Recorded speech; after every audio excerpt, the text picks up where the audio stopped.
ఎటువంటి ఏమైతే మహిళా సంఘం లక్ష రూపాయలు ఇస్తుంది.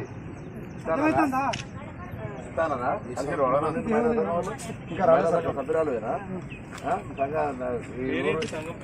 ఈ ఊరు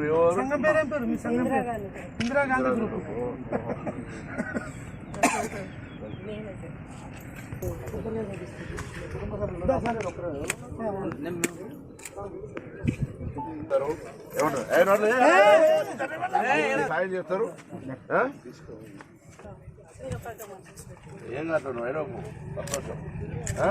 ఒక సాల్వియా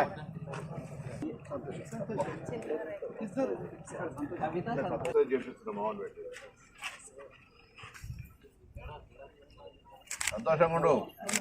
రైట్ రైట్. తెలంగాణ ప్రభుత్వం నియోజకవర్గానికి 3,500 ఇళ్ల చొప్పున శాంక్షన్లు ఇచ్చింది. అదేవిధంగా వారు కట్టుకోవడానికి ఆర్థిక స్తోమత లేని వాళ్లకు మహిళా సంఘాల ద్వారా ₹1,00,000 అడ్వాన్స్ ఇచ్చి మళ్ళీ నిర్మాణం తర్వాత తీసుకుంటా ఉన్నారు. అదేవిధంగా ప్రతి ఇందిరమ్మ ఇళ్లకు 8 ట్రాక్టర్ల ఉసుకను ఉచితంగా ఇచ్చే కార్యక్రమం తీసుకుంటా ఉన్నారు. కాబట్టి ప్రతి ఒక్కరూ ఇందిరమ్మ ఇళ్లను వెంటనే పనులు స్టార్ట్ చేసి నిర్మించుకోవాల్సింది సందర్భంగా కోరుతాను. ప్రభుత్వం ఇందిరమ్మ ఇళ్లను ఒక ప్రతిష్టాత్మకంగా తీసుకొని వాళ్ళందరికీ ఇల్లు లేని వాళ్ళందరికీ ఇల్లు కట్టించే కార్యక్రమం చేస్తున్న ఈ సందర్భంలో గ్రామాల్లో ఉన్నటువంటి అన్ని రకాల ప్రజాప్రతినిధులు ఆ గ్రామాల్లో ఉన్నటువంటి ఇందిరమ్మ ఇళ్ల నిర్మాణానికి సహకరించాలి. ఇందిరమ్మ ఇళ్ల నిర్మాణంకు అధికారుల యొక్క పాత్ర కూడా చాలా అవసరం. కాబట్టి ఇల్లు కట్టించుడు పెళ్లి చేసి చూడనట్టుగా ఇళ్లకు సంబంధించిన విషయం లోపల ప్రతి ఒక్కరూ తమ వంతు సహకారాలు అందించాలని కోరుతాను. లబ్ధిదారులందరూ కూడా శుభాకాంక్షలు. తప్పకుండా 10 ఏళ్లల్లా డబుల్ బెడ్రూమ్ కొరకు ఎదురు చూసినారు. ఉదాహరణకు ఉస్మానాబాద్ నియోజకవర్గం తీసుకుంటే 400 ఇళ్ళు మాత్రమే మొత్తం 10 ఏళ్లల్లా. సో ఇప్పుడు నియోజకవర్గంలో 3,500 ఈ సంవత్సరానికి వచ్చినాయి. మళ్ళీ నెక్స్ట్ 2 నెలల్లో మళ్ళీ నెక్స్ట్ ఇయర్ కూడా 3,500 వస్తాయి. ఈ విధంగా ప్రతి ఒక్కరికి ఇల్లు లేని వాళ్ళకి ఇల్లు ఇవ్వాలనేటువంటి ఇందిరమ్మ పాలనలో ఈ కార్యక్రమాన్ని ప్రతి ఒక్కరు ఉపయోగించుకోవాలని సందర్భంగా కోరుతా ఉన్నాం.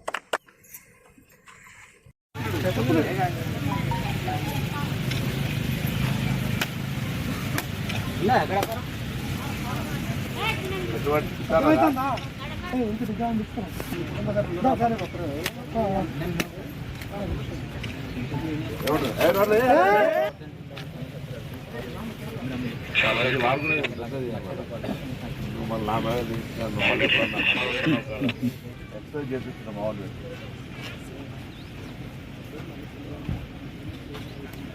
సంతోషంగా ఉండు.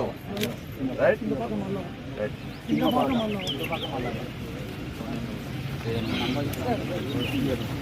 ఏం కాదు కట్టుకో.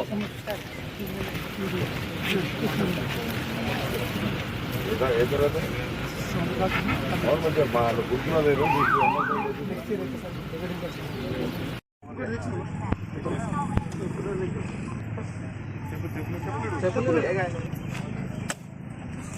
మరిన్ని ట్రెండింగ్ వీడియోల కోసం న్యూస్ 18 తెలుగు యూట్యూబ్ ఛానల్ ను సబ్స్క్రైబ్ చేసుకోండి.